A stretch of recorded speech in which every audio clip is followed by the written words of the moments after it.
call to order the budget work session for Monday, June 3rd, 2024 at 5:04 p.m. At this time, will you please stand for the invocation for Commissioner Morris? Let's pray. Most gracious Heavenly Father, we thank you for the many blessings you've given us. We ask that you'd give us strength, wisdom, and guidance today as we work through the county budget and try to make the right decisions for all of the people that live in our county. Please lead, guide, and direct us in your most gracious name. We ask it. Amen. Pledge allegiance to the flag of the United States of America and to the republic for which it stands, one nation, under God, indivisible, with liberty and justice for all.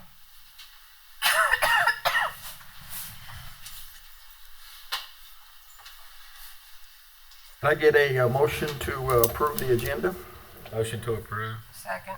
Discussion. Will each commissioner have a chance to have comments at some point during this meeting today, or you want to wait till tomorrow? Usually we have opening comments by the commissioners. I'll put it up to the board. It's up to the board. I don't have any opening comments, but I'm assuming we'll have plenty of I time. figured the comments. I just thought it'd be kind of loose with our asking questions If and anybody's got any. just I'll wait dealing with the budget. I'll wait till tomorrow then. Okay. Yeah. And then, okay, so I got a second. Any further discussion other than Commissioner Mendenhall's comments? All in favor? Aye. All opposed? Motion carries. So at this time, we'll get into the discussion of departmental budget. We can start if anybody has any questions, or if you want to give a quick summary or something of kind of what you're feeling or what you're seeing. We can do that, or you just need to take the lead. I have a couple generic kind of things. I can bring up. Is that good? Yes, that's fine. I'm trying to get used to this new format of our software or whatever compared to what we used to do. And so I think I asked this question last year, but on the revenues and expenditures section here, it says budget original. Is that 23-24 budget? Yes. Okay. That was the approved budget for 23-24. Okay.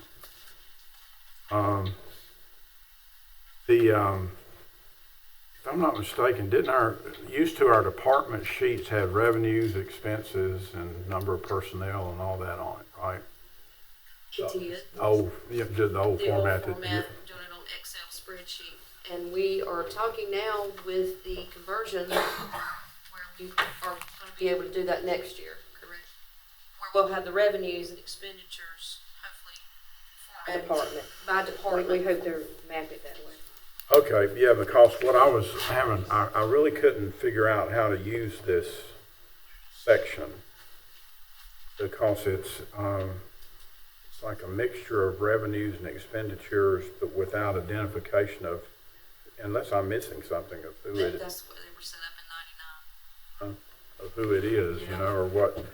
So, yeah, is there some value to this section that we can That just shows you that your 100 fund, do? it reckons that you balance your expenses versus your revenues that you balance.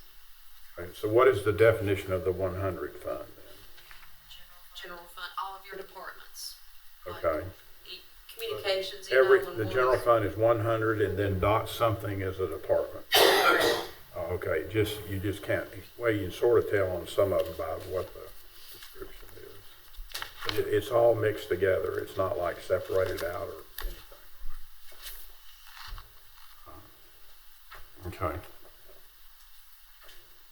So then, okay, so you kind of answered my other question on the, it'd be nice like on the department budgets to have the number of personnel or like the number we're adding, requesting to add or something when you guys are doing a new format for next year.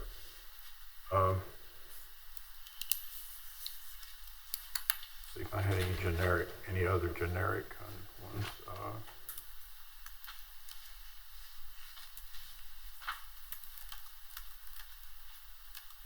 I think that's it for now. I think we can do. All my other questions will come up as part of the department's discussion, so I'm good with that, Mr. Chairman. Anybody else have any initial comments? I'll have some questions as we go, but, I don't have any right now. Wait till tomorrow. Okay, well, okay. I might throw some of it in tonight. Okay, all right. All right, so what I would like just to throw on the table before we get too in depth and I guess dissecting everything and especially when it comes to proposed tax increases is that I would ask the manager to also figure in the breaking down of the right now it's a combination assistant county manager position / clerk to the board position, and I think it needs to be broken down towards an assistant county manager, and then we have also an individual that is the clerk to the board. There's 2 people that should report to the Board of Commissioners in the organizational chart, and that's the county attorney and the county manager. Well, the county manager and the clerk to the board, the 2 full-time employees, and of course the county manager. But in the way the current position is where you have a combination of an assistant county manager and a clerk. You're taking orders from 2 different people. The clerk should work strictly basically for the board and take direction from them. And then the assistant county manager needs to report to the county manager and take direction from the county manager and go under that supervision. And I think that would help the organizational structure when it comes to going through the resources, because we have very limited resources right now here in the county to assist the county manager. And I think there's enough work for the clerk to the board to take care of the Board of Commissioners. So I say that they can't help with some of the work, the clerical work, but the first priority should be to the clerk of the board. So I would like that to be Separated out. the cost-wise. And then the other thing that I've noticed in going through the budget that I'd like to throw on the table is that, we're going through a salary compensation update, a plan, which I 150% agree with. But the one thing that I think that needs to be done is we also need to look at our part-time employees. And I don't think we need to let them set and not be readjusted in the pay scale. Especially, and I don't mean especially, but even in terms of, because I know we did EMS, we upped their part-time salaries. We need to look at the sheriff's office. We need to look at every single department to make sure that we bring those salaries up to where it needs to be. I think that there are a lot of part-time employees that work for the county, and they do a wonderful job. They come to work, and I think that sometimes everybody has different reasons why they work part-time. But I know that there are a lot of people that have come to me and they don't work part-time because they enjoy seeing faces and doing work. They come to work part-time because they need the money, because of the way inflation has went up and is the way we haven't kept up with salaries. And a lot of our employees that work part-time are retired employees that come from our county. So I would just like to throw that on the table ahead of the time, so it's not like a surprise. It should go into the big package if we can try and I forget how many part-time employees we have, but it's quite a few. So with that being said, unless anybody else I have comments on what you just said. one of the questions I wrote down, I was gonna save it for Jamie's portion, or whenever we got into that, but, it said you're gonna do $15 minimum for everybody, right? Remember that? Yeah.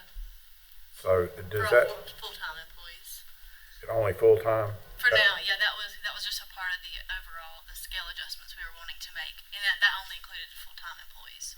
Okay, We well, hadn't touched the part-time my yet. question was gonna be, does that apply to the guys that work at the green box sites? It doesn't yet, right? Correct. It's just for full-time, because we had Okay. a lot of full-time employees still making under $15 an hour, so. I thought we fixed that a long time ago, but I guess So, not unfixed.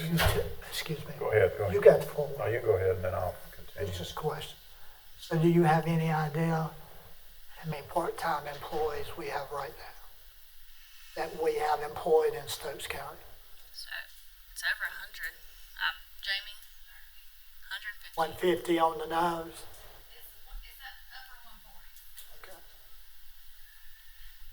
Thank you. Those are the ones that the 15 would apply to, the 140. No, we hadn't touched part-time Yes. yet. No.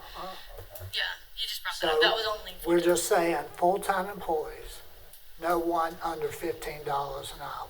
Correct. Is that correct? Yes, sir. And we have not addressed the part-time employees, what their minimum wage per hour would be.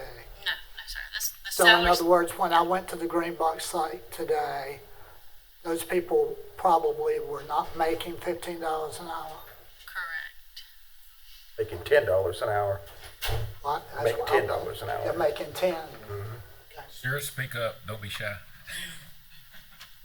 I'd like to address that issue then during our budget discussion as we go. And I agree it needs to be addressed. We just, like I said, our full-time employees hadn't been addressed in a while, so we just wanted to focus on them first, and then once we got kind of through the budget, or as part of the budget, look at the part-time as well. I remember too, Jason, I think I think at last budget session, so you had mentioned something about your part-time employees too, in elections.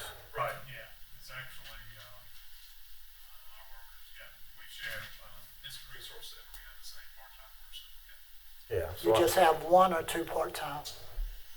I have two part-time, one of them works much more frequently than the other, but I do have two part-time. They get paid. They get paid how much, Jamie? Your part-timers here for the Board of Elections. No, I think we were able, the one that's been with me since 2012, we actually were able to get her up to 15. 15. Yeah, so she's up. Thank you, Jason. Done. Yes, sir. Hey, and then the other subject Brad brought up, I've thought about this a lot too, the thing about the assistant county manager.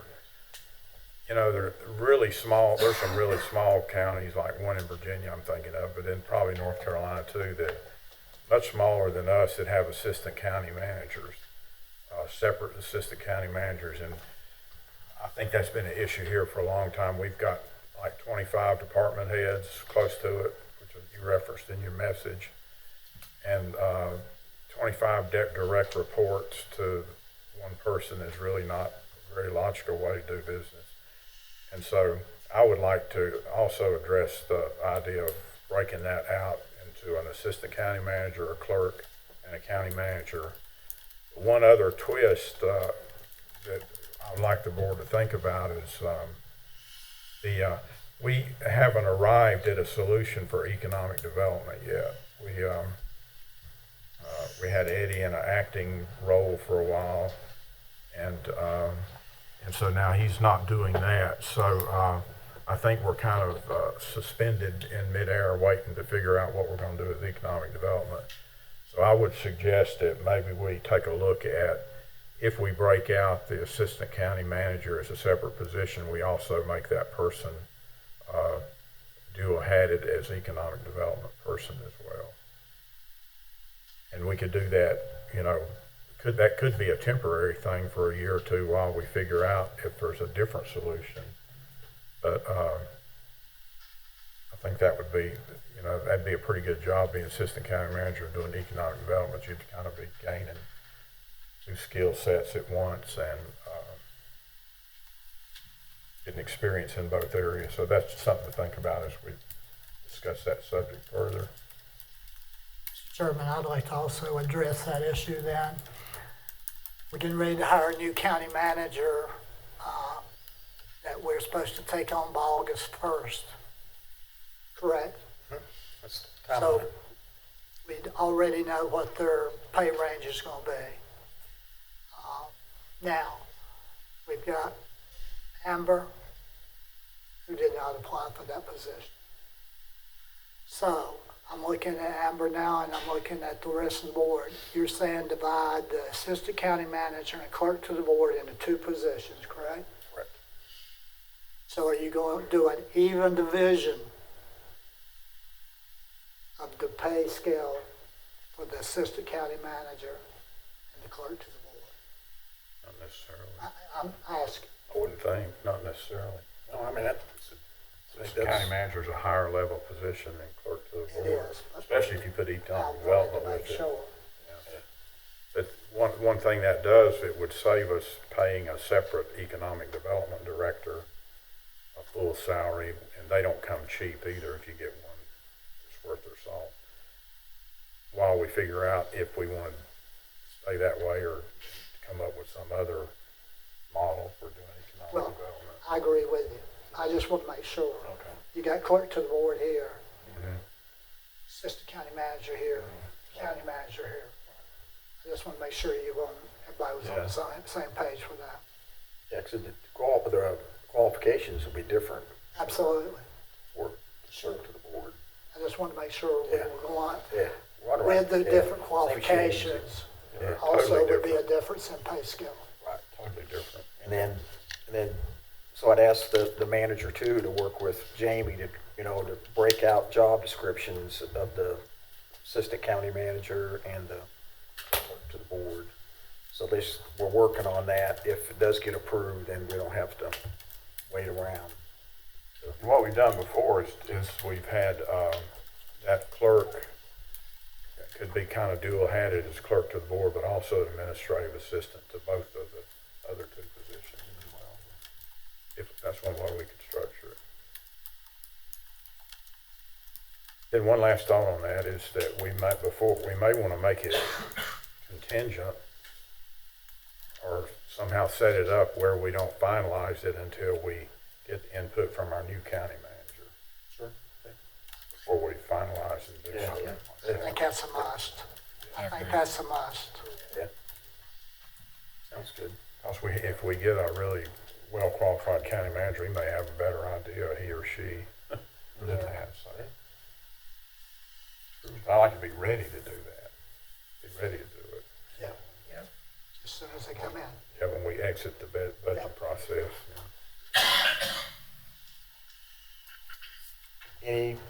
Anything from you, Commissioner Wood or Commissioner I'm Cox good. right now? No? I'm Right listening. now, I'm good, just to keep going. You have anything you want to jump into at this point, or you want to lead us a certain way, or? Not right now. I think I gave you all the department breakdown of the departments that are here today to talk about or to be ready for questions or comments about their individual budgets. So I kind of, I guess, put it in somewhat of an order. If you want to go by that, you can. If you don't have to. If you don't want to, but I kind of organized it to where public safety could go back to back with each other since they kind of correspond with each other, and put some of the other departments first, like HR, since HR will affect some of the other ones coming after them. So I kind of organized it in a certain manner. If you want to go by that sheet, you can. And I can. Could we, start with the sheriff's office real quick? I just have a couple questions. I just want to, please. Try to speak up.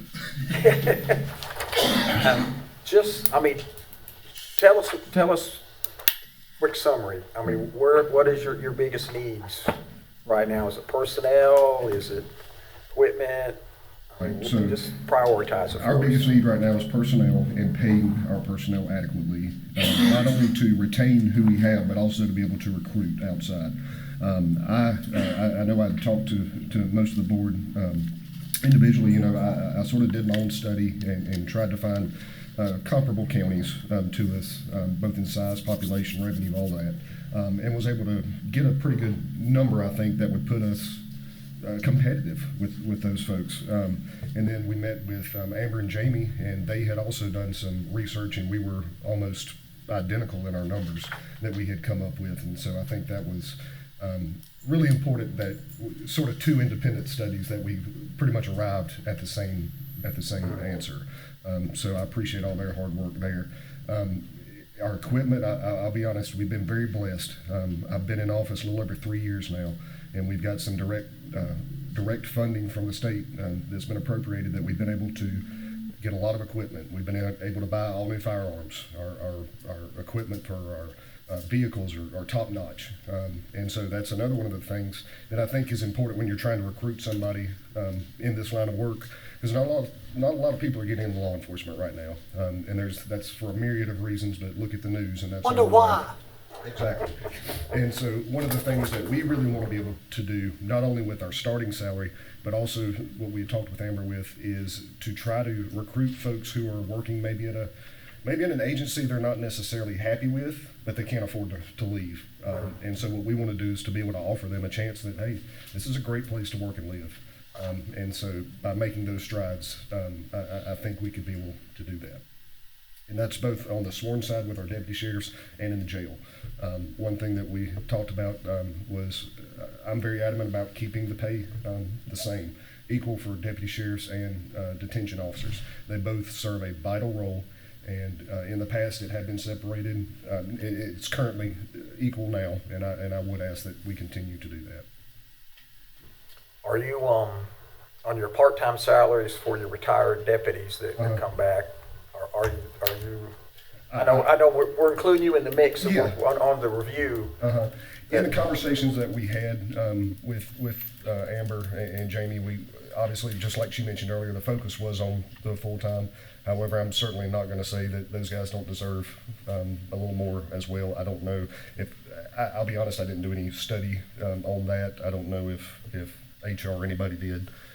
So I don't know that I have what that number would probably look like, but that's definitely something that we can sit down and talk through. If that's a priority of the board, then I certainly welcome it. Joey, are you saying that your part-time deputies, let's say they go work a ball game at North Stokes, and they're part-time, they work 3 hours. Are they making $15 an hour? So our part-timers, most of our part-timers work in the schools as SROs. Right, especially in the but elementary you have schools. to have athletic events a lot of times. But the athletic events is contracted. It's not actually like a part-time. It's contracted through the school system. And that rate is, it sort of varies depending on what the event is.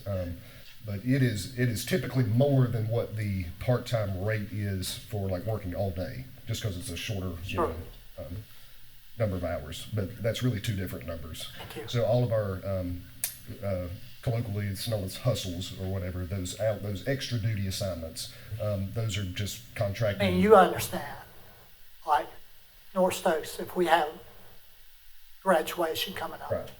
you add extra people for graduation. Correct. You go to West Stokes on a Saturday morning, you have graduation. You've got, let's say, 250 graduating at West. Let's say you got 100 at North. Are you going to send the same number of deputies to North as you do to West with the? So typically on those, specifically for graduations, typically those are full-time employees. Those are SROs who are out of school anyway. And so we just. So they're not part-time? So we do utilize some depending on just if traffic's bad or if we're anticipating, a bigger crowd, then we can. But typically those are filled with full-time positions and their hours are just adjusted to work on the weekend and for graduation. That's all I have, Mr. Chairman. I'm going to bring up something that's a pain in my butt, and yours too. Boytock Park on the weekend. I've been racking my brain, and don't get me wrong, I'm glad they come and use it, but they're using it at our taxpayers' expense because you got one or two? Usually One. The first weekend, I come back from Walnut Cove from church, and there's two sheriff's cars and two EMSs. Gotcha. at the other site with tubes, and I'm thinking, do we need to charge $1 a tube to these guys? I mean, Right. we're getting nothing. Yeah. But we're paying for it. Our citizens are paying for it. But I will say it has definitely gotten better since Stewart has sort of helped out with the it's parking and definitely got better. everything. Yeah, Not- I definitely want to give a shout out to him for that. That has definitely been a It big still difference. bothers me Understand. every dime. I understand. It's one of those. I guess that's a philosophical question. What are taxpayers going into the park or tax money going into the parks and whatnot? Just wish we could get something out of it I got you. to help the cause. Do you have all your positions filled at the jail right now? No. I think I have 6 vacancies right now out of 26 positions. Okay. So that's with where we 6 vacancies, I think. had the pay. Sorry. We did increase the pay Mhm. to try to attract and retain people there. Are you, so if you had those 6 positions filled, Uh-huh. would you be able to house more inmates, therefore Absolutely. bringing in more revenue? Absolutely. So that is one thing is I'm not gonna, I'm all for the jail bringing in revenue and having inmates there. However, I'm not gonna sacrifice the safety of my staff or of the inmates either. And so right now, the number of beds that we are renting out to other counties is quite a bit less than it has been in the past. Not only just for the number of positions that we have or the number of vacancies, but we just run a bare bones operation as far as the number of personnel that we have, both in the jail and on the patrol side. And so if somebody's out, somebody's sick, somebody's got to catch up that slack, And as you can tell, people get sick. It happens, And it's so that's one thing that's really difficult. But yes, if we could get those positions filled and we were full, I would anticipate being able to rent out several more beds. I have one question just for Amber. You have something? You said you started to say something else. This is not a trick question, Amber. On the sheriff's budget's an example of it, so I just want to get it straight, so because it apply to others as well. But he only asked for $5,879,000, but you gave him $6,398,000 something. So my question is, why did you recommend more than they asked for? And was it like it's like insurance or something? They had a low number or something across the board or whatever? I always kind of have that question of why you give them That is more a than big they asked. It show what more money for them than what their request was. Right. Well, I know part of it was, I think one of the line items in miscontractual, I think was accidentally left out, so we added that back in. That's one of them. Oh, And I okay. think on the salaries are actually quite a bit higher because when he requested it, I'm not sure how I think some of the vacancies it didn't populate right, so Jamie and I went in there and finance as well, cleaned up some of those and put the new recommended rates in there for, like he's talking about, for the salaries for our deputies and for the corporal, for lieutenants, for all of the positions in the sheriff's department. So that's another reason why it went up, because it has the recommended So that's, salaries. there's five, I hope, as you say, there's $520,000 difference here, $520,000. Yes. Because the recommended is $6,398,000, and he requested $5,879,000. That comes out to 500 and some thousand. Well, those are just a couple of the increases, and one of them, one of the things I'm just now noticing I'm seeing here is that we might need to look at is the retirement for 401k.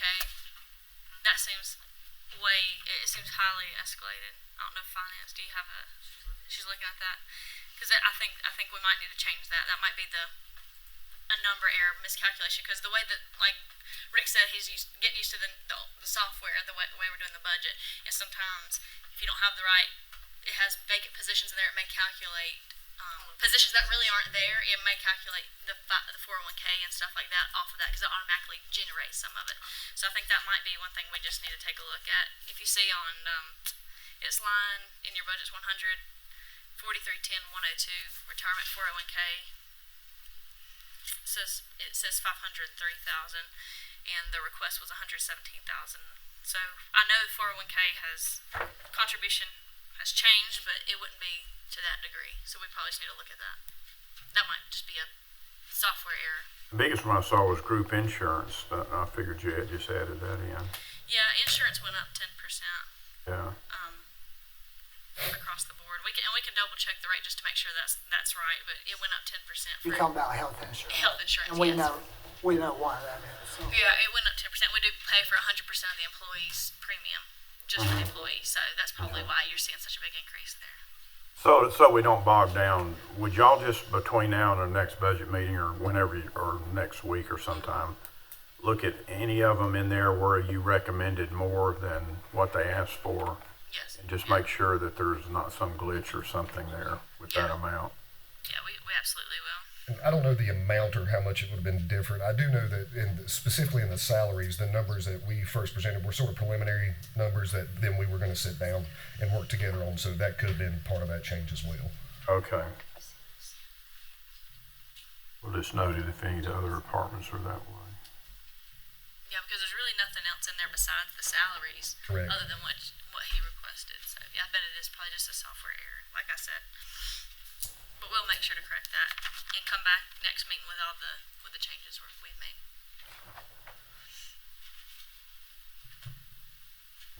Anything else for Sheriff for right now? All right, thank you, Sheriff. Thank you. Brandon, can you come up real quick?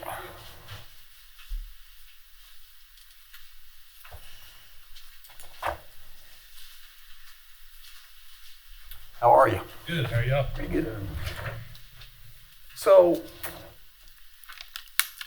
I guess in a snapshot, what are you looking at, like with the increased cost for volumes of service for the ambulance service, like in the King area? Oh, yeah, definitely the King area, due to all the construction. Urgent care been added in King's, really brought on more calls. So, I mean, every call obviously is meaningful. I mean, Right. but, breaking down, is it, are we seeing more of the, whether it be the heart attacks or the sudden strokes, or is it It's about the a same mixture. still? It's about the same.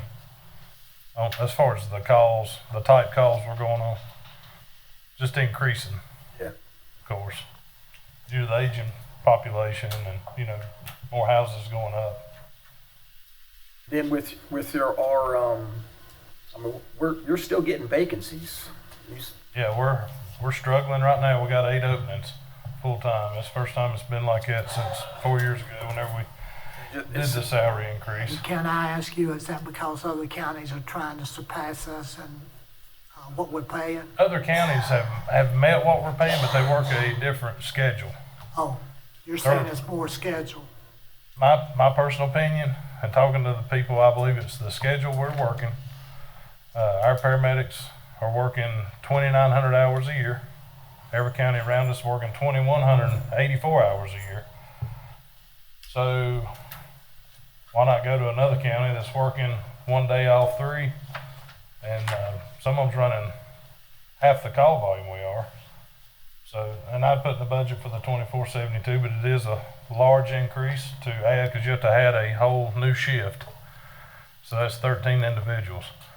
But you're saying that our people are working 800 hours per year more than the others. You said 2,900 hours per year, and you said 2,100 for the others? Yes, Is that correct?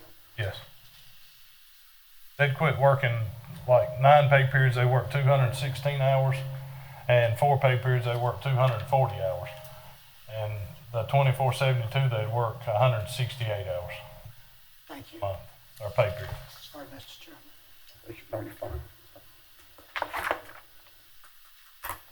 And I've also went through, after speaking to Amber, I've reduced some of the positions. What I turned in the budget was adding the 4 quick response medics to put the Francisco Fire Department. I took them out, adding an additional community paramedic, took that out, and that brought the numbers down. And so the real numbers, if we went 2472, and I got all of you a copy of the pay comparison to the surrounding counties we compete with. So if we did 2472, the difference what we paid last year would be $725,809.50.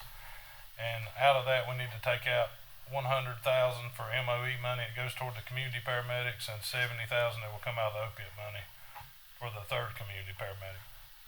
So, and it's something that won't happen July 1 if it was approved. I mean, we gotta find 8 people to replace our 8 right now, then add 13.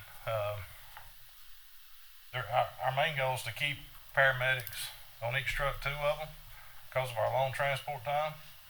But I think we are to the point we're going to be like other counties and start hiring some EMTs and advanced EMTs, and maybe get them here, get some with experience. And if they want to go to paramedic school, maybe we could help them go to paramedic school to get their paramedic certification. Yeah, I think that was one of my questions I had for you. I mean, if we're not filling the positions with what we got, you know, we need to look at that. Yeah, we're going to have to. The private sector's hurting all county EMSs, Atrium, Novant, all of them. You can had one resign this Saturday night, and he's going to work at a research and development at a monkey farm for Atrium.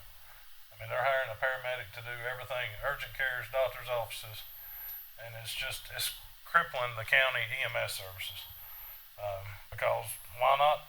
I had 8-year medic leave to go to an urgent care to work 36 hours a week, make the same money. Why not? I mean, you can't blame the employee.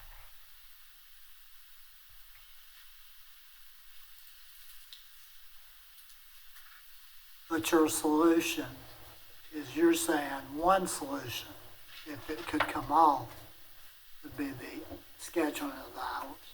The scheduling allows it. And one thing good with this schedule is 10 years from now, whenever we're busier than we are now, you can go to 12-hour shifts with these. You don't have to hire no one else.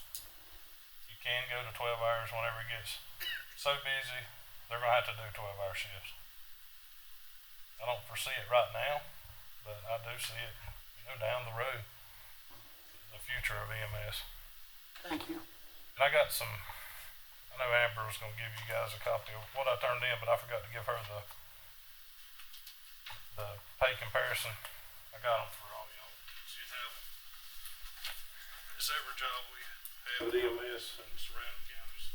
Stokes, Davie, Atkins, Surrey, and Forsyth. Thank you.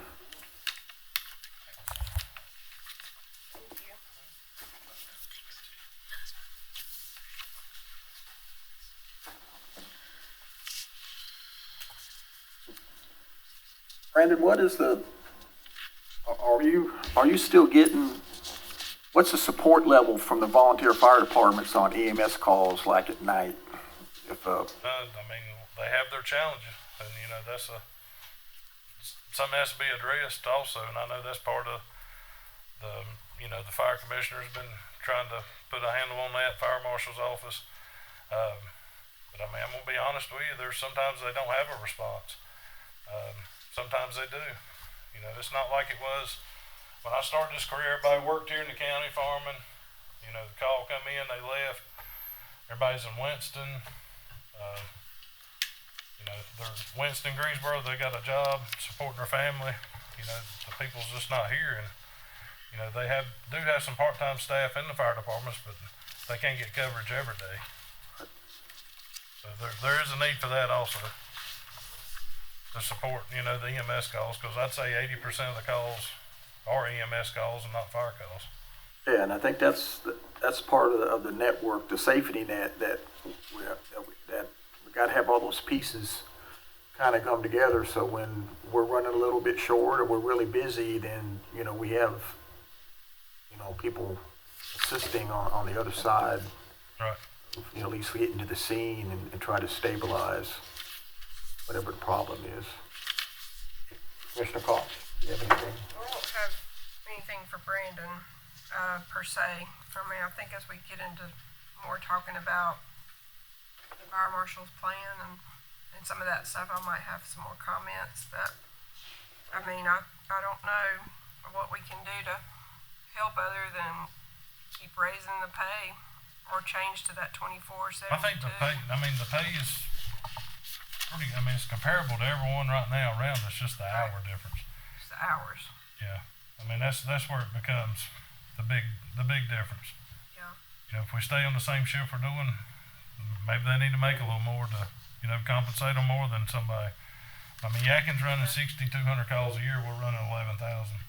Population's 38,000, ours is 45. They're running 5 trucks. I think they asked for a 6th truck this year, but I don't know if it's been put into place yet or not, but, that's very comparable. Davie County, I think they run 7,900 calls a year. So, population's close. Forsyth, Guilford's hard to really compare them. They're running a lot more calls than we are.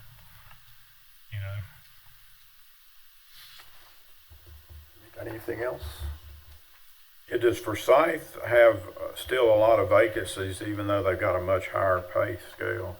Yes, they got 50% vacancy rate for paramedics. They just did a sign-on bonus, $5,000. You receive over 18 months, 3 payments, and a retention bonus, $5,000 for every employee, and they're going to get $2,500 at the end of this month, then May of next year. They've struggled daily, Their hourly salary's like way higher than the other 4 you got on here. So it seems like, why would they have all the vacancies with that much more pay? What was the I was just looking at the paramedic, Stokes is $16 to $25, they're $23 to $40. Right, but they're not getting the overtime. Oh, okay. That's where ours, a brand new paramedic, if they don't take a single day off, work their scheduled hours, come to their continuing education, what's built in, it's like right at 54,000 a year they could make. That's not an early call, a late call. But if they take off one day in their 48-hour week, they don't get 8.5 hours of overtime, they just get regular pay. They have to use their time if they have time. Our hourly rate's lower, but we work more hours, so it makes us comparable to the other services. Yeah. Okay. That's why if we went 24/72, the hourly rate would go to 20.67 to keep everybody making what they're making now instead of 16.20. Oh, okay.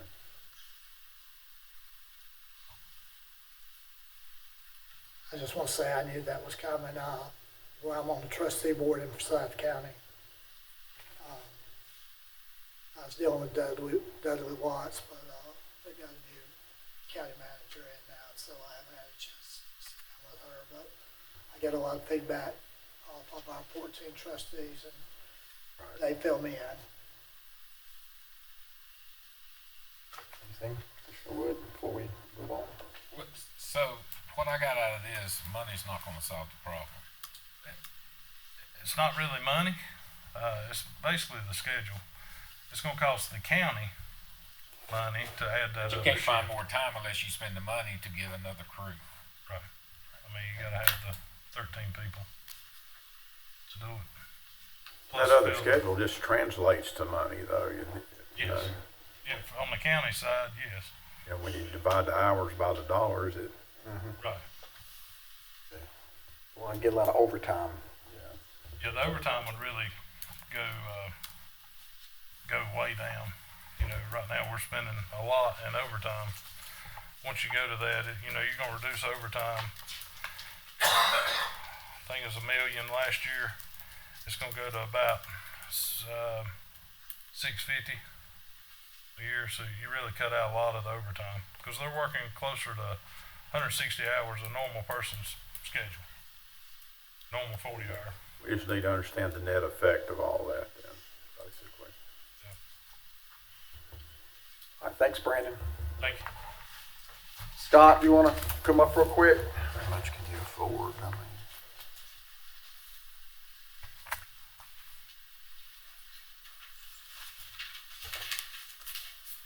Can you just give us just a quick overview of where we're at with your fire response truck, with the rapid response? Nothing in depth. We've got, I've read it, and of course we've all got other copies. Can you just, tell us what the issue is and tell us a little bit about the plan, or, you don't even have to go into all the phases, just go into, a little bit of phase one of what that would be.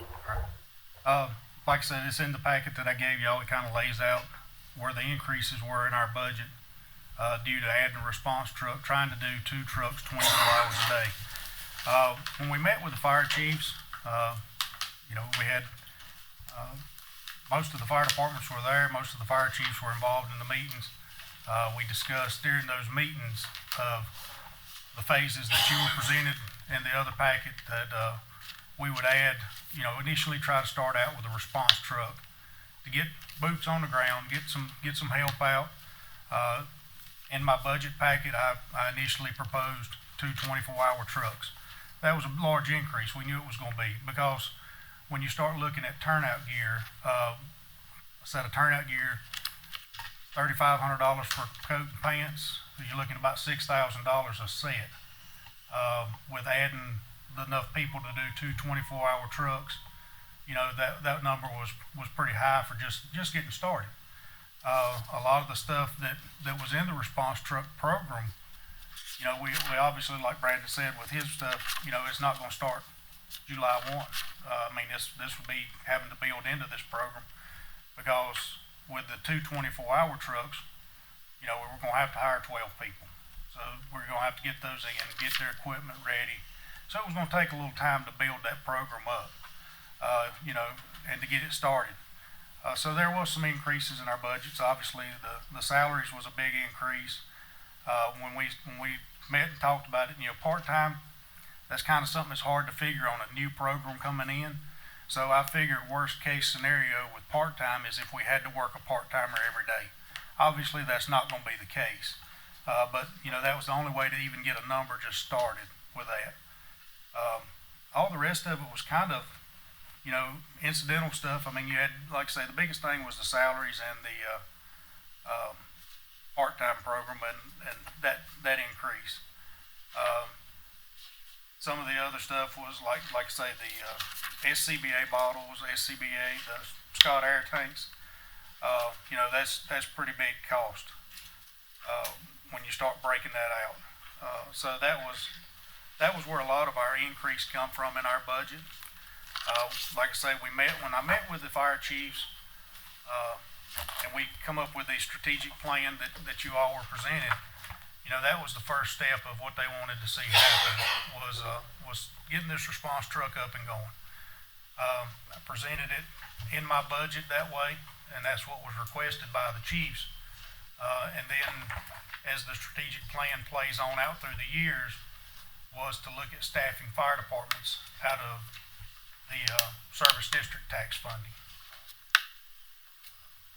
Say that part again. What did you just say? When I put in the response truck, I put in the general fund as requested by the chiefs. They would be county employees working under our office.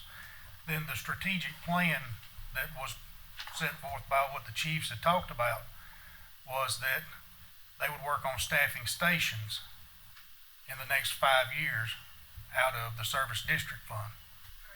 So that would try to get that one person in every department that's a paid guy there every day. We knew that there's no way to do it all at one time, but with the strategic plan that they came up with and we worked out, it would allow us to try to work toward that. It's going to take a couple years. We figured on, a 5-year program of trying to do so many departments each year so that it wouldn't be a big hit. We'd obviously, there's some departments that have said that, hey, we're getting good response right now, push us to the end of the line. And there's other departments that are struggling that said, hey, we're ready, we want to go forward with it. But like I say, that was the plan that the chiefs and myself, when we all met, we came up with, was initially trying to do the response truck, get it off the ground. That way we get some folks out, and then try to build the program as to staff the stations. When myself and Amber met, we talked about it, and with a 24-hour, 2 trucks, 24 hours, that's a pretty big hit. That's a large program to start. We did discuss, could you do 1 truck, 24? Then we threw the numbers out of of breaking it back down to a 12-hour truck, just to try to help out. In the back of your packet, there's a salary breakdown, and it was, we based the 24-hour truck. It was pretty easy because we based it on what EMS was already doing. We kind of based it on their schedule, 24/48 with a salary. So it was kind of easy. We wasn't recreating the wheel. I did reach out to Davie County. Davie County has the same program. They do it on a 10-hour shift. And if you look at the job description that is in the very back of your packet, there's a list for firefighter 1, firefighter 2, and firefighter 3 salaries. And that's what they based theirs on in Davie. So that was my easiest way to come up with what a 12-hour truck would look like. Without having to go back and try to break down all the numbers out of a 24-hour shift. And like I say, Ms. Brown, she's really worked with us on this, and we've talked about it, and we've tried to figure out the best way to make it work, or to do something, or to try to get something up and going. And I understand, like I say, the 24-hour is a big hit all at once, but the biggest thing is going to be the salaries and the part-time in the future, getting the program off the ground with the turnout gear and that type of stuff is going to be our initial hurt. You would think that we'd be eligible for some type of grant from the state, because I know in the years past, I would see the grants come through just from the public safety spectrum of providing like 2 years worth of salary for so many firefighters that would, be hired full-time to work to help staff, volunteer fire departments. I mean, I'm sure you're looking at. There are safer grants out there that are through FEMA that could help with that. But when they do it, they pay the initial 2-3 years, but then you have to be able to pick up from there on. So part of the obligation is once they start it, you have to be able to continue it. Right. Yeah. That's the hook. It's a reoccurring thing. You got to pick up the bill as it ends. But at least it would give, if we can come up with something, it would give us some help, a boost to get. A lot of the state grants that are through the North Carolina Office of State Fire Marshal's office are geared more towards your fire departments with, you got to have so many members, you got to have certain criteria to even apply. A lot of your city departments can't apply for them because they're over the threshold. But like I said, the SAFER grant would be one that we could possibly apply for through FEMA and be able to get the program rolling, but then we would have to make sure that we were able to carry it on out afterwards. One thing too, before I forget, that at some point in maybe one of our budget sessions, or maybe we have to do it in one of our regular board meetings, but OSHA, had sent out some information. They were kind of seeking information, but at the same time, they're also saying, hey, we're getting ready to change some stuff that looks to me like, it's going to hit the volunteer fire departments too. I mean, it's only a 99-page document, and I'm retired, and I love public safety, but I can't, after a while, I get frustrated and I just walk away.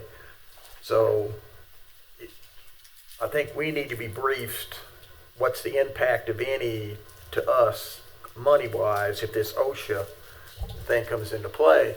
And the biggest thing that I could take out of all those 99 pages, the biggest vagueness is what's a part-time employee mean to them? Because if their definition of a part-time is what we have as part-time, the volunteers on call or getting paid, we got a problem. So I mean, can you do some research for me on that and find out exactly? Is that going to affect our volunteer fire departments? Are we going to fall under them for this part-time? A lot of the stuff that we've been reading through that is going to affect our volunteer departments. They're starting to look at some more regulations on equipment that hasn't been as narrow as some of the new OSHA standards are gonna look at. That's, when we talk about the turnout gear is a big expense. Turnout gear is a big expense for fire departments now. I mean, you look at, I can buy a set of turnout gear, $6,500, and set it in a closet, and it never see daylight for 10 years. And after 10 years, I'm not allowed to use it anymore. Right. So your larger city municipal departments that they're in their turnout gear every day, that benefits those guys. But for your local volunteer fire departments who, that set of turnout gear may see fire 3-4 times a year, it's not really good business to have to dispose of good turnout gear but that's the standards that have been set forth, and the way it looks is OSHA's gonna step in and start enforcing a lot more of those. And that's not So cheap. there's been NFPA standards in the past that the NFPA made a recommendation and they're gonna step in and OSHA's gonna require it. But yes, sir, I will prepare. It's coming. I will get some information together and be prepared to give you an update. Anybody have anything else? I had a couple of questions. So, what we're talking about with this turnout truck is it's not employees that will be county employees that will be working in these these volunteer departments. That's not what you're talking about, right? No, this initial response truck would be county employees that were driving a county truck, and they would respond to the fire scenes to help out. We kind of set up a basic layout of what we wanted them to be, that we wanted them to be your firefighter 1 and 2, your technical rescue, EMTs, so that they're going to be out there, they're going to be able to back up EMS, they're going to be able to back up the fire departments. If there's technical rescue at Hanging Rock, they're going to be able to go and help and be able to function in those incidents. Okay. So basically, if we did get to a point where we were hiring personnel to work in these volunteer fire departments, it would be where the chiefs could hire who they wanted to hire. That would be however the program was built out. Like I said, We're not talking about implementing that anytime, like in this budget. no ma'am. Okay. All That right. was part of that 5-year plan. Right. To give the chiefs time to figure out. Because like you say, some Way to may fund. need it and some may not. Correct. And we during our meetings we had some chiefs come up and say, hey, we're good right now. We can, if somebody else is struggling, you can focus on them first. So, it was good to have those meetings, to get all the chiefs together and to sit down and to put their heads together and try to come up with a way of fixing the issue. We know that I've always said from the beginning, the response truck is a Band-Aid. It's a way to get started. It's the way to get feet on the ground, boots on the ground. But obviously the goal and the desire of the fire chiefs in the future would be to have people in the departments.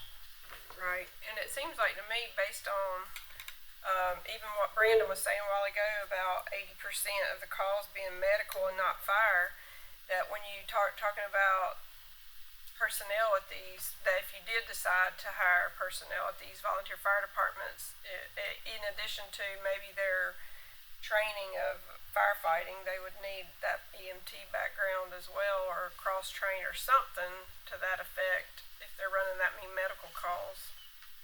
That, as I would hope that when the chiefs start to talking about this and planning that, there'll be, obviously there should be standards set of what we're going to hire. For sure. Is to have these capable and competent people that are working.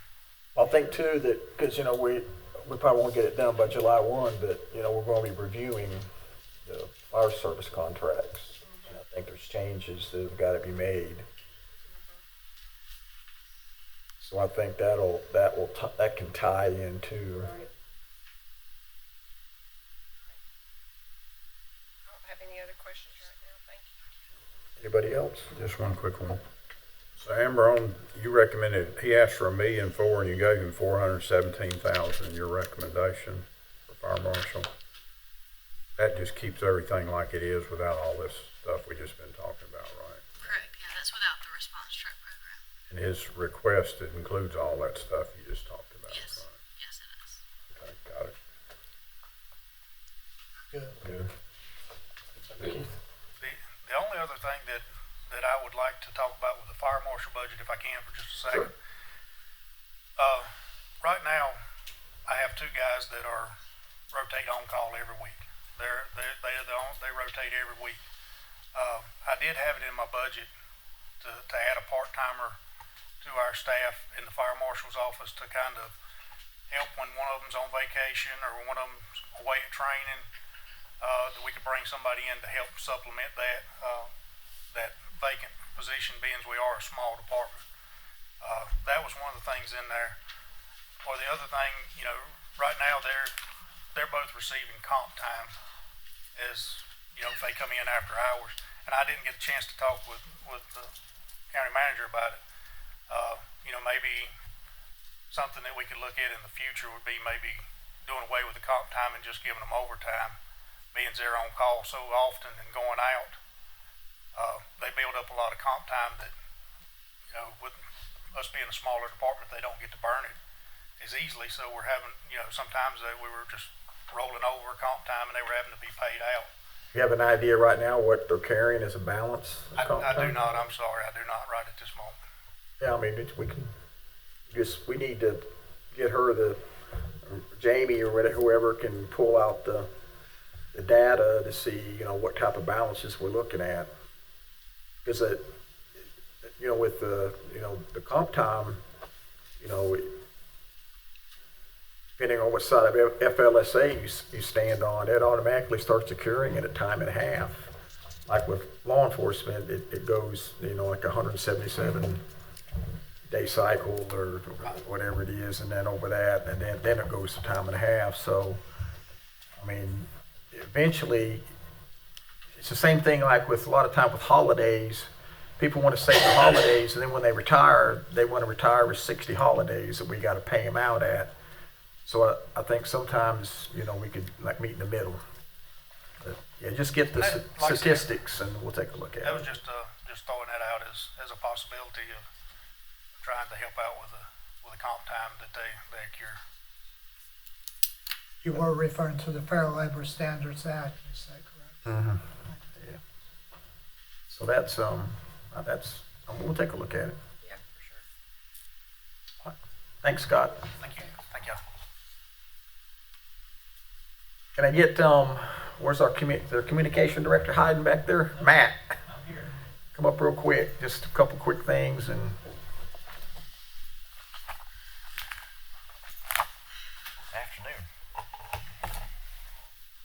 So can you just kind of brief us, because I know that on the recommended budget that the manager recommended the hiring of 2 full-time dispatchers. I know you put in for 4, I believe.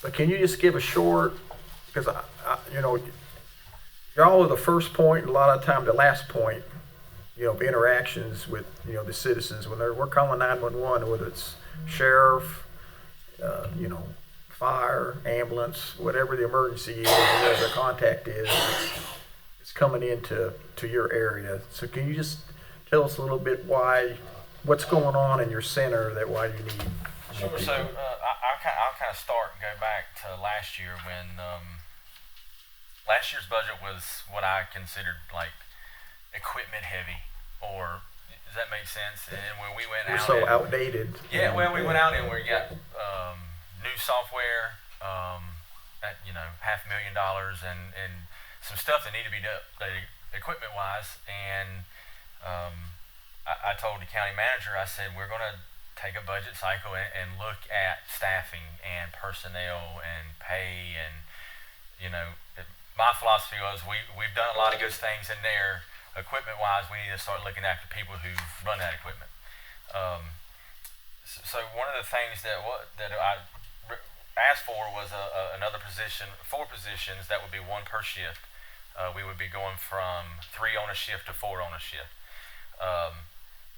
That would work great now. In the future, that would be an issue because we're only a 4-seat center. So if we ever needed to expand to 5 in, say, 5 years, we would have to be completely moved out of where we are, equipment added, that kind of stuff if we ever going to go up. But one of the bigger things, just like everybody else in public safety, as their call volume goes up, well, of course, ours does too. I mean, it kind of starts there. If EMS is busier, then of course the 911 center was busier. So the purpose of adding another person is to really alleviate our staff who are doing dual roles as far as dispatching stuff over the radio and taking 911 calls at the same time.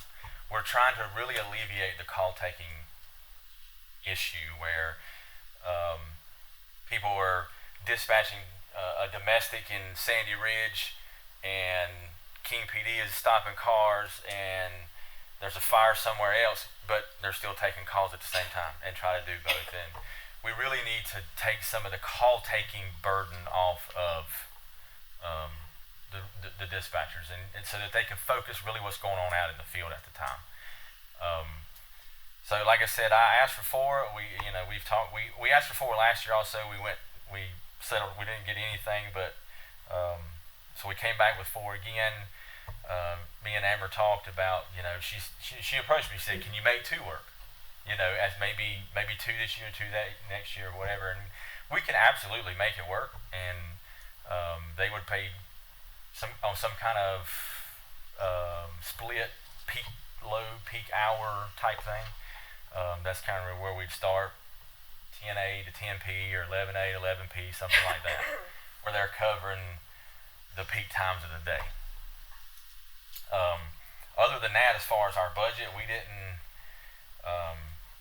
really go into anything else as far as equipment. We're going to do some things inside the center. We need to we need to replace all of our consoles, like the furniture itself. All that is 911 funds, takes care of all that. Doesn't come out of our budget or the county's or tax dollars. So I made sure that anything we needed to do this year that was pressing like that, it would be covered with 911 funds and not tax dollars. So. Are you comfortable? Are you confident in the backup center? Of other words, if our center goes down and you got to evacuate out of there, are you comfortable that there'll be very minimal interruption in the service? Very minimal. One thing we did do, we looked at doing it in this. I actually put it in the budget and decided we went ahead and did it before that, but 911's paid for. But we replaced all our computers for our backup center this week. Actually, IT has them now, getting them loaded and everything, and they'll be going to Dobson here in a week or so.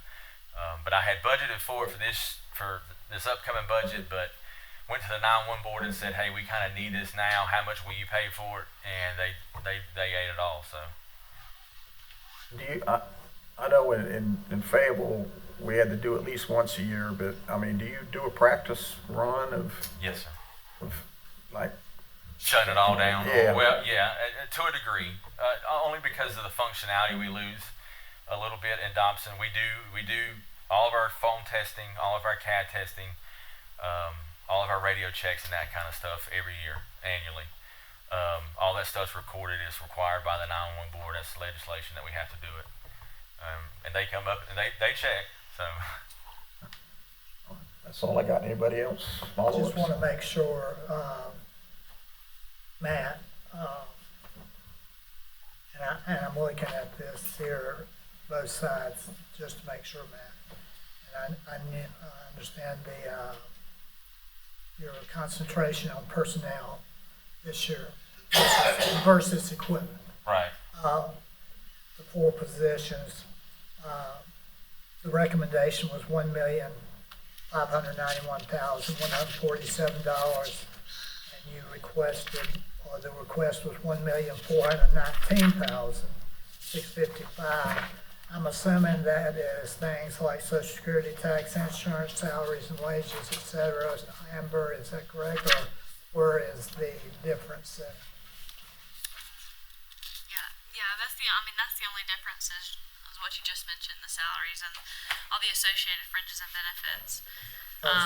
We got about $170,000 difference in request and what we're actually. Yeah, and like I said, sometimes with the Just wanted to make software, it sure. generates $0 for an actual position, so we have to go back in there and plug in a salary, or else it won't be funded for the next year. Just wanted to make sure.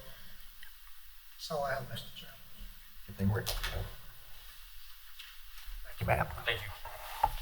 Tommy, can you come up a minute?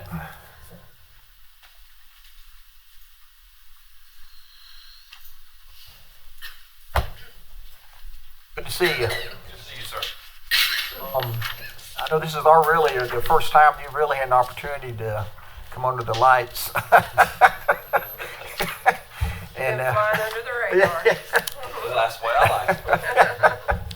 So, just short, because we got other people I want to get through, but just, first of all, thanks for, everything you're doing, with animal control. I know it's a very active position that you're in, and I think that it's very, very, very complaint driven a lot of times, of people calling.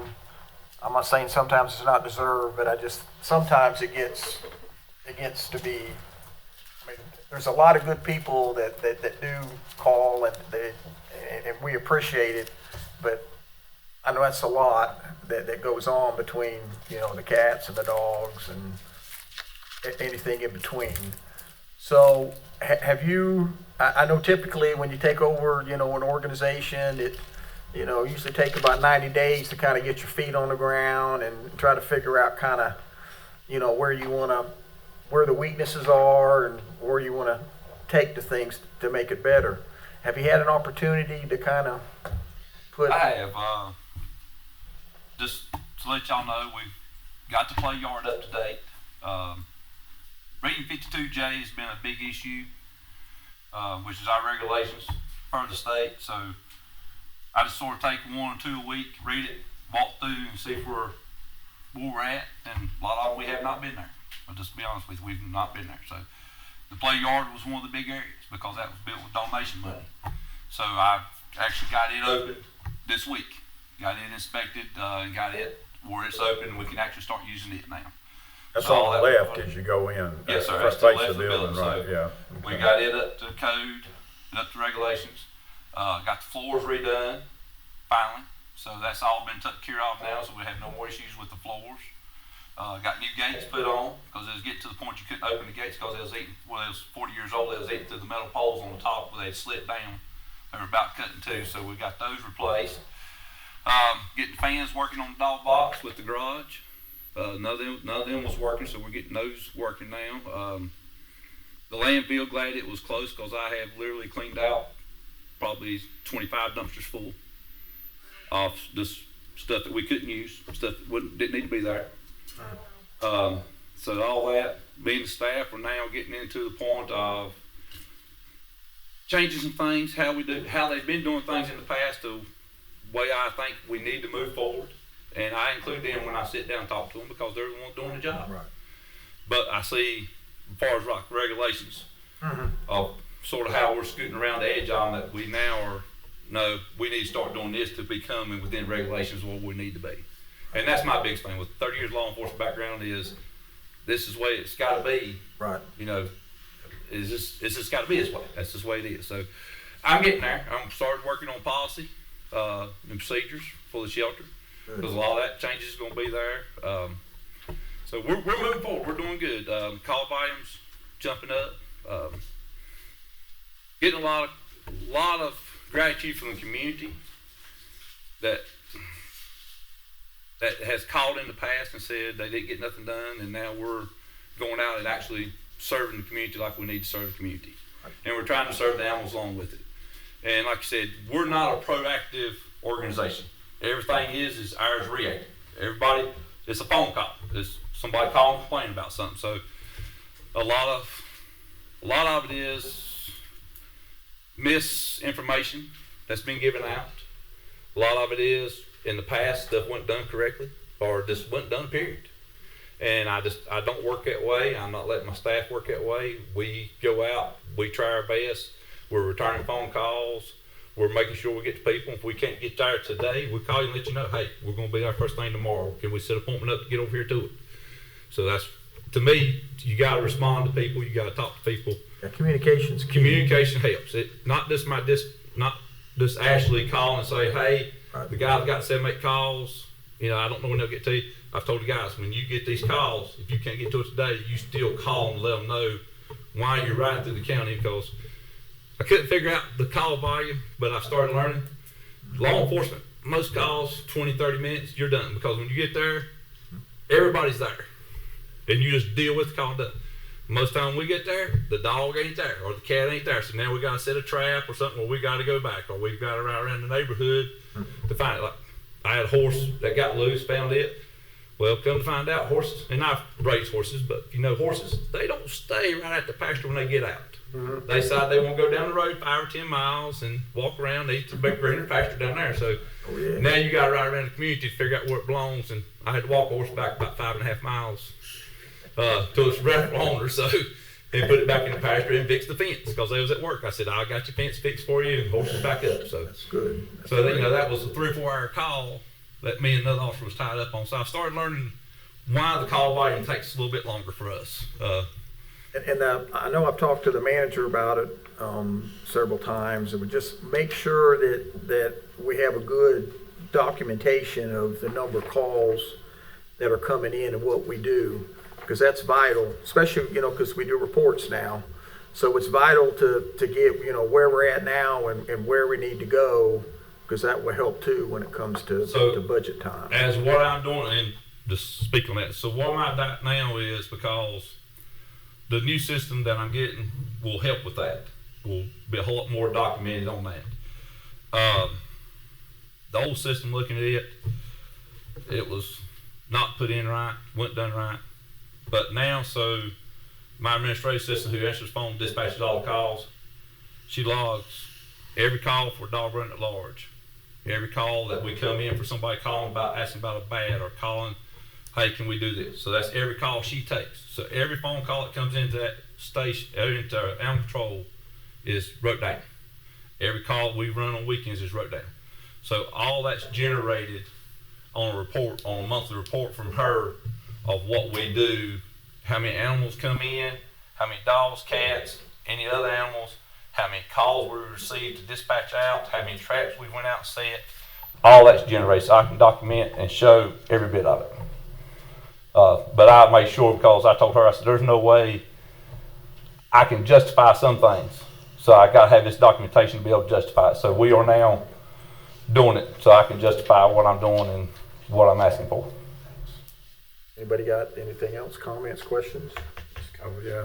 Have you got before you got there, we spent a good bit of money on equipment, updating some of the basic items you needed. Are you in pretty good shape on, one of them was the drug guns or whatever you call them? Well, I am waiting to get everybody certified on that. We don't technically have to be certified, but for a liability issue, I want to be certified. Mm-hmm. So we are waiting. I've talked to our county veteran record for the shelter is one that does it. Mm-hmm. And he said he just has to wait till they get the right number of animals and down at Smith County or Johnson County, and we'll go down there and do it. We and him's already talked about doing the class, so once we do that, I'm going to send a couple officers there. I got 2 in euthanasia class now, getting certified, which had to be with the state.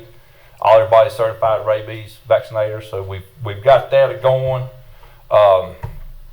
Equipment wise, we got to get some new traps. I put in for several new traps this year because our traps are getting wore out. I mean, we've got houses with 40 and 50 cats that we're trying to catch, and we probably got 60 of them like that we're trying to catch. 60 different places right now, and the calls come in every day like that. So, so that, and a lot of the catch poles, where they lay in the back of the truck because they're bigger than the dog box. They start rusting, the cables and springs in them start rusting, so I've asked for toolboxes to go on the side of the truck so we can put the catch poles in to get them out of the weather so we don't have to replace them as much.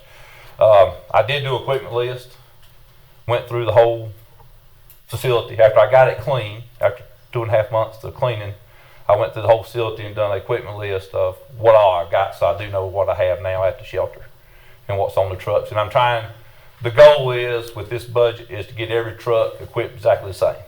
So no matter who shows up, what they show up, every piece of equipment is on every truck. You can do that with what she recommended? Yes, sir. That's me and her talked about it. My budget is pretty much there. Okay. On recommendation on it. We've had a couple of really good positive experiences with your outfit in the last month or two. I appreciate Matter of that, fact, sir. I got a cat carrier I need to come and get. I forgot about, had it over there. They actually Don't told me throw to it. bring it to you. I said, well, I don't think that's him. I said, yeah, it is. Let's speak to it. I'll get it pretty soon. Yes, sir. But yeah, it's been good. Okay. We're moving forward. A little bit at a time, but we're getting there. Right. You're calling people back. I mean, you called us back anyway. So. Yeah, that's think you're one doing of my pet peeves. I don't. Yeah. I'm here to serve the community and animals, and I know. And I'll go ahead and answer this. You'll see. You've heard a lot of people on Facebook say they get blocked. Nobody's been blocked.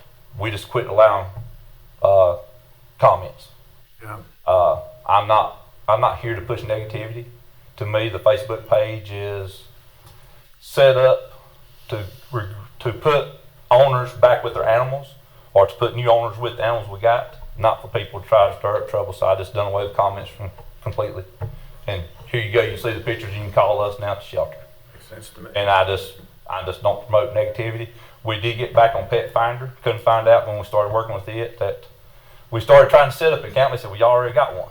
So we've actually, since we got back on Pet Finder, we've adopted out 2 or 3 animals. Since we've been on Pet Finder, we've only been on there a week. So that's been a big plus for us now to getting on there.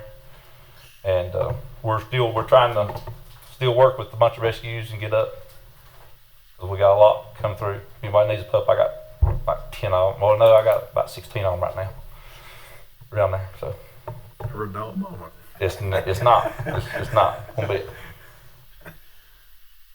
Anything, Commissioner Mendenhall? Sure. I just want to say this. This is a great thing about being anonymous sometimes. I live 2 miles from y'all.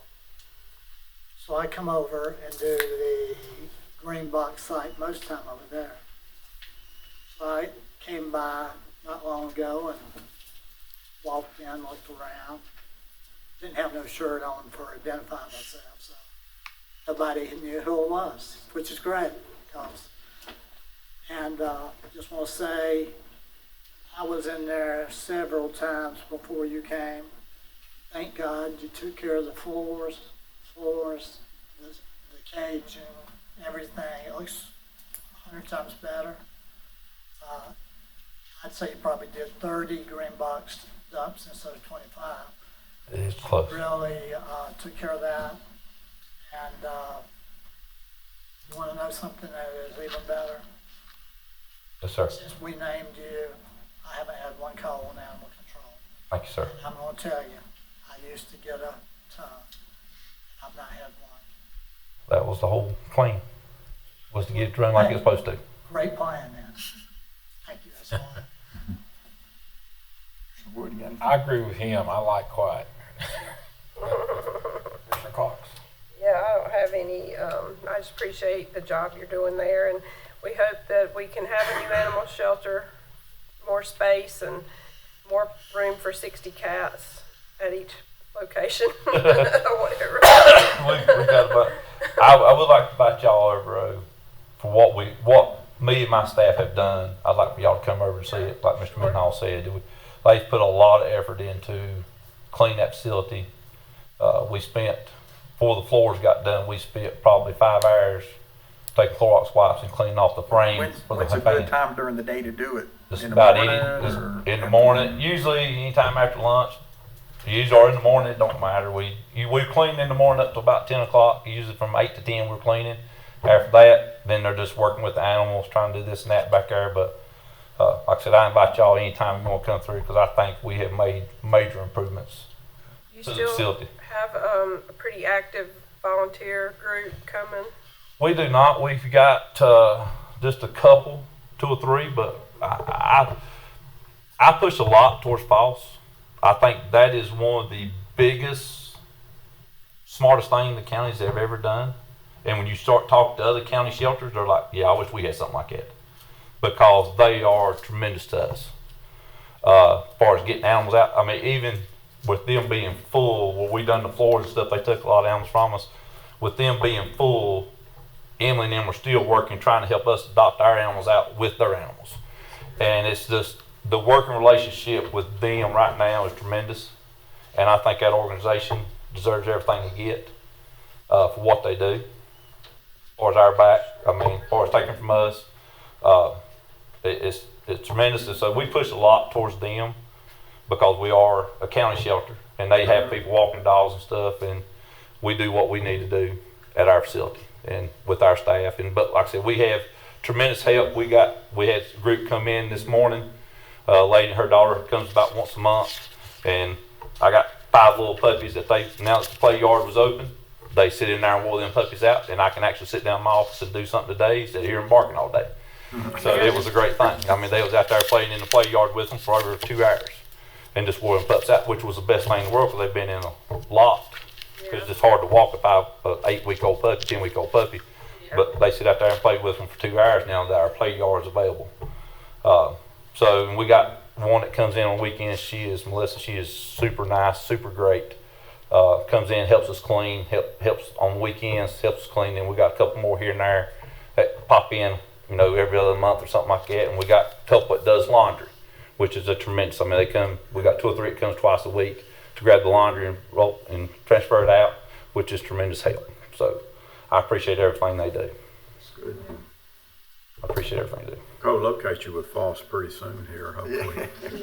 That would be nice. It'd be nice to be able to sit down and work without being able to hear every little dog and cat meow and everything. It's just, especially with working on what I'm trying to work on now, the procedures and policy, because it's not going to be a small project. Might have to go out to your truck and turn the air on. Well, I don't know if quiets down. I talked to the landfill. Kenny up at Waste, he said, you got one dog there that barks a lot. I said, yeah, he's barked every breath for the past 2 weeks. Oh, no. So, we won't tell anybody trying to adopt him that. Well, he went back to his owner finally, so that was a good thing. Oh, good. Good. All right, thanks, Tommy. Thank y'all. Appreciate it. Jason?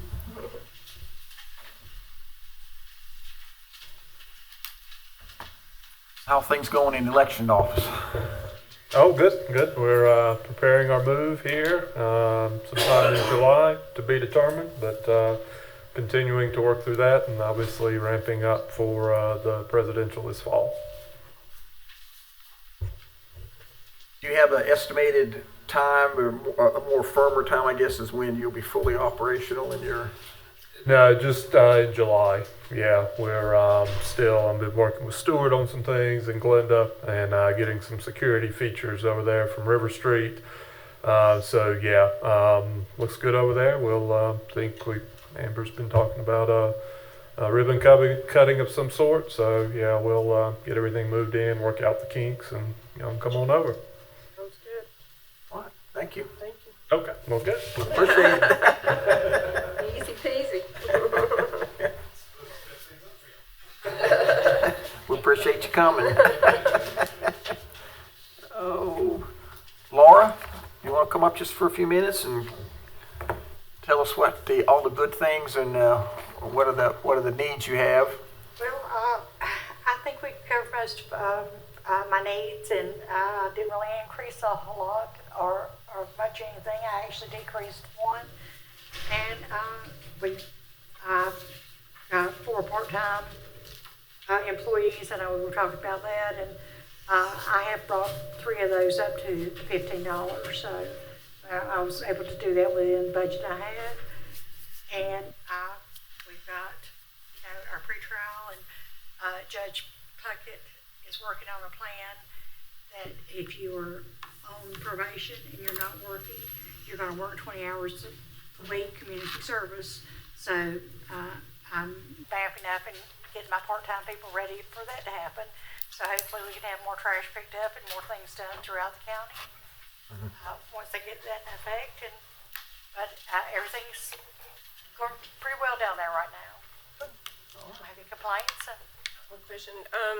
With us hiring the new opioid coordinator position, you think maybe there's an opportunity there that you could partner with her as far as figuring out what you need and how we can help people that you serve in an even more better way, I guess, with more resources partnered through her and the opioid settlement money and stuff, because I know it's a lot of the same people that y'all might be working with, so that might be a good opportunity. Absolutely. We've actually emailed back and forth with some different things, and I'm really looking forward to working with Savannah. Yeah, that's what we want to hear. Good deal. Yes.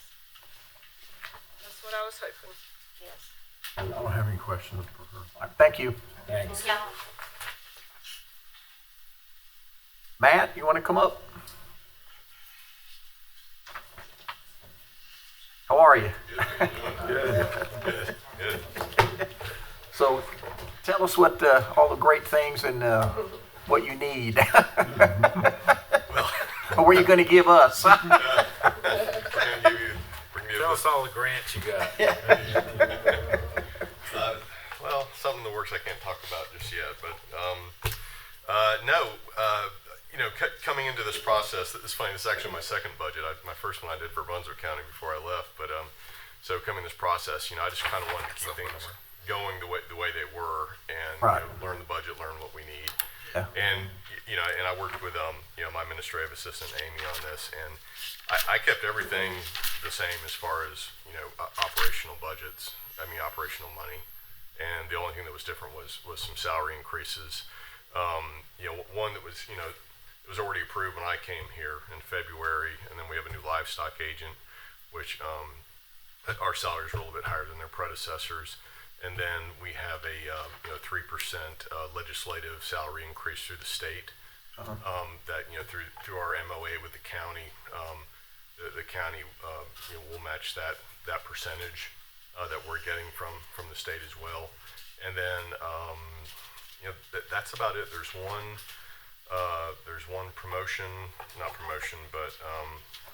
title promotion percentage increase that through the state. We don't get tenure through NC State like like professors on campus, but we do go through title promotions, and when that happens, that's a pretty big deal. In April, our new livestock agent was just promoted to full field faculty agent, so that was the other increase. So it was mostly just the salary increases. Everything else we're good on. I appreciate everything. Good to hear. Yeah, and glad to be here, and I think we're cranking out some good work. I'm going to have I've talked to Keith about this, but I'm getting my advisory committee put together, my overall advisory committee, and then we're going to have a report to the people, which is something done once a year, where we'll invite y'all, and it's really just I like to call I like to name it as an extension showcase, and would like to invite everyone, invite stakeholders from the community, and just highlight everything, do a little bit more in depth, and we'll have stations with the different agents, and everybody can just kind of go around and talk to them and really get a good feel for what we do and how we serve the community. Yeah. Hearing more about that. Yeah, it's a good opportunity to get together and talk, is what it is. Anybody got any questions? That sounds good. A couple quick ones. All the salaries are under miscellaneous contractual services, right, for them because of their unique status? Yes. And then the other thing, I should know this, what's the lease payment that's in that $11,989? That's their enterprise lease. What is it? Enterprise. For the vehicle. Oh, vehicle Yeah, lease, it's like, okay. Yeah, like the other departments, they have a lease payment. Oh, okay. For the vehicles. Oh, okay, good. All right, that's all I have then. Yeah, everything else stayed the same. You kept it right. I wanted to. Last year. Maybe not next year, but this year. I was like, let's just keep get more creative next year. Huh? I just want to learn my way around a little bit, all right. before you just. I like being frugal, so. All right, thank you. Thanks. Thank you very much. The Oh, yes, sir. livestock panel trailer, explain that. Why is that Was that just cut from the budget? It goes back to budget original. No, they already, that was Already got it? Yes, we already got it, so we did not ask for it again. Yes, Okay. yeah, we actually took that out. Yeah, we took that out. Cool. All right, Appreciate it. thank you all, appreciate it very much. Amber, did you give us a equipment list to go behind tab one? Are you going to? I'll do that tomorrow. I've been working on it, I just hadn't had a chance to Okay, good. put the finishing touches on it. Stuart, you want to come up here for just a couple minutes? We got 6 minutes. Yep, just to give us, I'm kind of saving HR. I'd like to devote a lot of time to y'all, the next budget work session, because y'all hit every part of it, and I think that's probably going to be a lot of questions from us with the salary and longevity and so forth. So, but thanks for coming down. You won't be able to make it tomorrow, correct? Is anybody saying? I'm pretty sure she told me she could. That's why I'm going today. Nobody shows up for the public hearing. Are coming. People coming. We talked a good game, but they never have showed up. Okay, she's good, she can move it. She had something, but she can move it for tomorrow. Go back. Or do you want to do it another day? Recess. Because tomorrow we have other departments, but, Well, we got the public hearing, right? tonight. Tonight at 7, so I'm thinking maybe, we just do another session. Right. I know we're going to bring Stuart back too, but I just wanted him to come up and. You wanted to come tomorrow night? Well, we already have the rest of the departments tomorrow. Okay. Tomorrow is 4 o'clock, and then we have a planning session, right? Correct, yes, sir. Yes, sir. I'll let you know. So you think that we could do it tonight?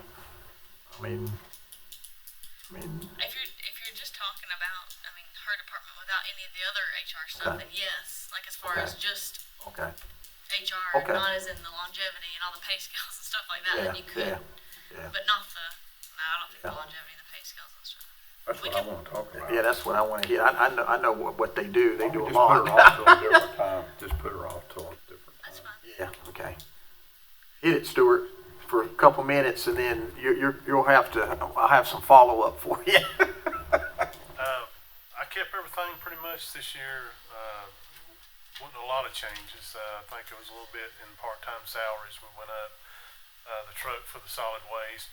Pretty much everything in public works is moving along and going good, as far as I can tell. So I'm open for any questions that y'all have, or. I know, because you and I have talked a little bit, and I've talked with the manager, and are you working on, are you getting closer to being able to tell the board how much we spend picking up all the school garbage, the trash, and Yeah, I'm working on that. I'm getting a good number together, but I wasn't sure in what direction we were going to go. I know we'd talked about it, but if we're going to go full blown on that, we're going to have some good numbers and Yeah, just- see what. so I guess basically,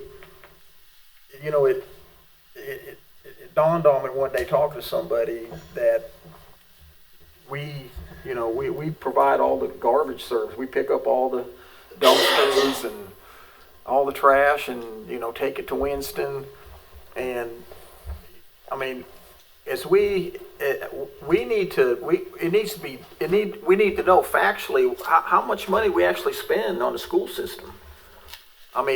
It's not in their budget that, and of course we would give them the money, but we still need to, we need to know what the total picture looks like, the money that we spend providing support to the school system. It's local tax money. And the second thing that comes to mind is that, we need to look at the option of putting that out to bid to a private company. Private companies can do a lot of things a lot cheaper than government. And then what that would do is that would free us up. You could concentrate more on the other things that you got going on instead of, running here and running there, and then more wear and tear on our garbage trucks that are picking up, the dumpsters. But if you could just work on a good, precise, what it costs the county to do those 19 schools. And then the second thing, it's not as big of a thing, but it's on the same lines. I mean, because we do the hospital too, right? So that's not in our lease agreement with the hospital. I know, it's just always been done. I know Understand that. So it's, But I'd like to know how much that's cost, because, we're going to be opening for, with Novant. And I'm certainly not going to have y'all do it for free. no, we should. So, that could be, another, if they want to bid that out to somebody, or if they want to pay us as part of our lease or whatever, however the contract negotiations go. But yeah, if you could please give me some hard numbers. We can do it. Stuart, before you walk out the door, I just want to, I probably have missed it, but I want to make sure if you can give me an estimate, and if it's not in here, on the purchase of the front load garbage truck for, I was talking to a guy over at the Greenbelt site the other day, and he was telling me that had to be first thing, top priority for the Green Box group. Do you know about how much that's going to cost us? It might be in there and I missed it. $425. $125,000. Yeah. Okay, thank you. Appreciate that. Yeah. We'll bring you back later, but you got anything, Rick? Yeah, parks went down a little bit, like from 106 requested to 83. What extra were you after in that 106? Do you remember? Parks. Parks budget. That's you, that's you, right? On page 115.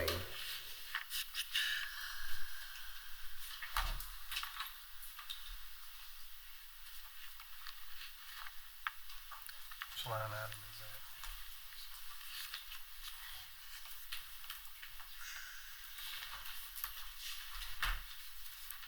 On page 115, where your budget request was 106 and then Amber recommended 83, I just wondered what she could cut out from that. Well, it looks like part of it was that the software where it auto-generated some of those vacancies that aren't they're like frozen positions almost. So it looks like it generated some of those, like some of the other departments, and we just cut them out to make sure that only the positions that were approved were funded.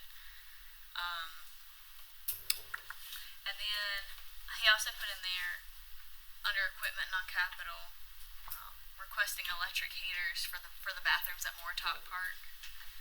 We cut those out. We cut those, yeah. Because we decided we could wait on those because it was more of just a want. It wasn't necessarily had to have it this year. That's really not a need. Let's see. That's good. I think that's most of it. It's just Mr. Chairman, there's several people signing up outside, so we need to wrap up. Okay. And just figure out how much we ought to pay the green box workers. Just figure that out. Needs to be more than $10 an I've hour. been asked, when you brought that up tonight, I've been asked. Yeah, they catch me every time. Thank you. Thank you. Can I get a motion to adjourn? Motion to Can we just recess this meeting? And there's some questions I need to ask about the budget that I probably need to ask before tomorrow to get some clarification. So what I'm thinking is maybe after the public hearing, we could come back to the budget meeting for 10-15 minutes. That's okay for me, and Amber, for tomorrow's meeting, would you put on our commissioners' comments? Thank you, Mr. Chairman. Okay, so let's do a recess. We got a consensus to do that? Yeah, I'm just hoping, if we Okay. don't have many people. Okay. Yeah, I mean, if we end up with 30 people to sign up, then and we don't have much time, that's okay. I just have a Okay, can I get a second? Second. Okay, all right, any further discussion? All in favor? Aye. All All opposed, motion carries. We're now in recess.